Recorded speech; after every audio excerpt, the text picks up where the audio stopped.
Good day, folks. Today I'm going to let you know or show you where I got the thumbnail for my channel. It came from an old grave site. This is the footstone of the grave site, and here is the headstone of the grave site. This is where the thumbnail picture came from for my channel. This site has been a source of a lot of speculation and a lot of intrigue over the past few years. I first heard about it a little over 30 years ago in the early 90s, but there's been a lot of speculation and intrigue over the years, wondering who exactly is buried here. If you look at the full grave site, you'd see it's very involved, it's very ornately carved. You got the skull and crossbones on the headstone and also on the footstone as well.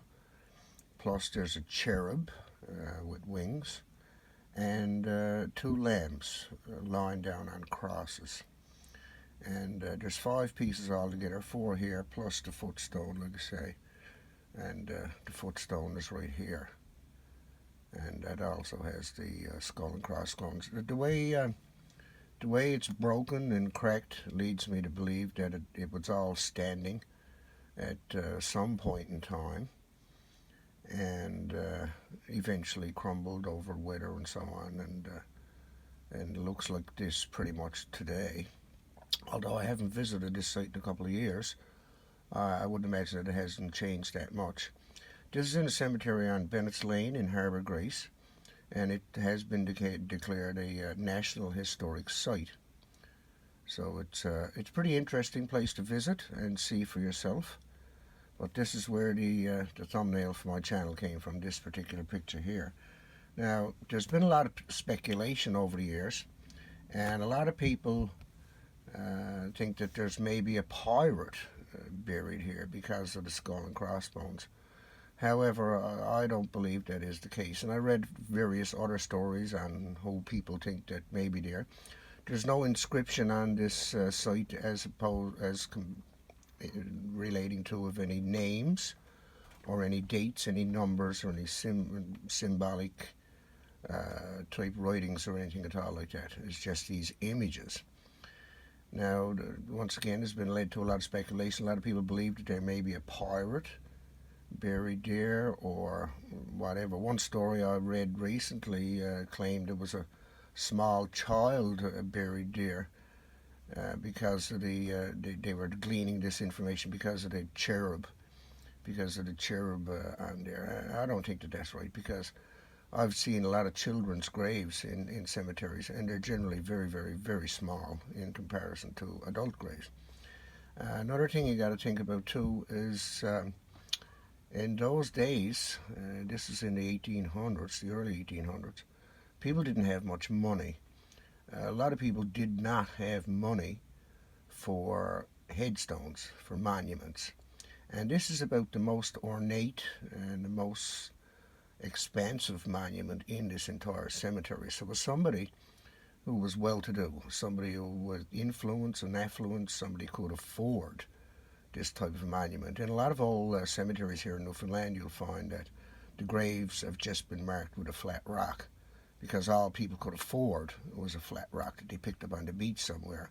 Maybe the person's name that was interred there had their name painted on it at one point in time, but certainly that's long been eroded away with nature and so on, you know.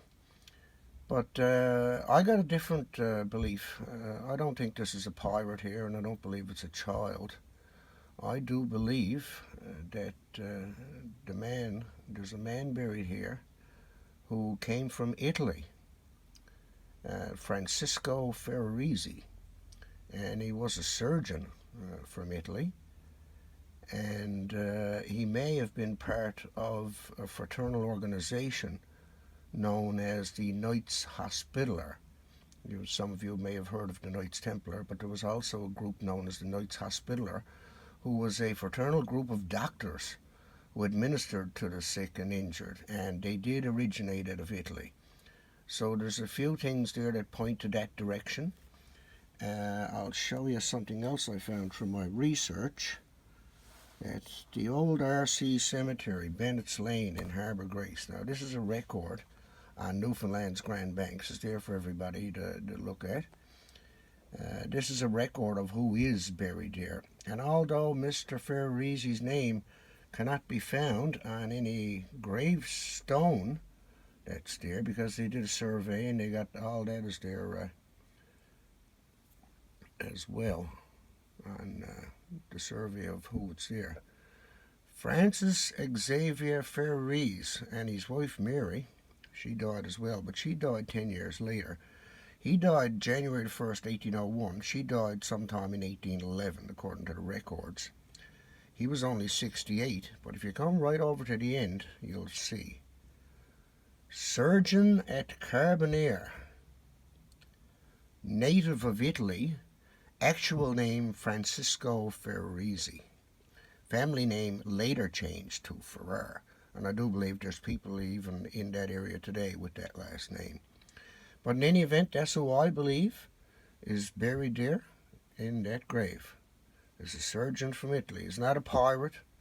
That sounds like a whimsical story that a lot of people want to believe in, but pirates were outlaws, outcasts, and they would not be buried on consecrated ground. So given that mindset of people at the time, and the fact that people did not have much money, and for anybody to be able to construct such an elaborate monument as this, it certainly took resources. You had to have money to be able to do this. So for all of these reasons, I do believe that the person buried there is not a pirate, is not a child, is not an outlaw. He was a surgeon that came here from Italy to administer to the sick and ailing. And that's what I believe. Thank you for watching, folks. Hope you enjoyed this little trip and this little information about my thumbnail. It's a bit different. And anyway, this is where it came from. Thanks again. Bye-bye.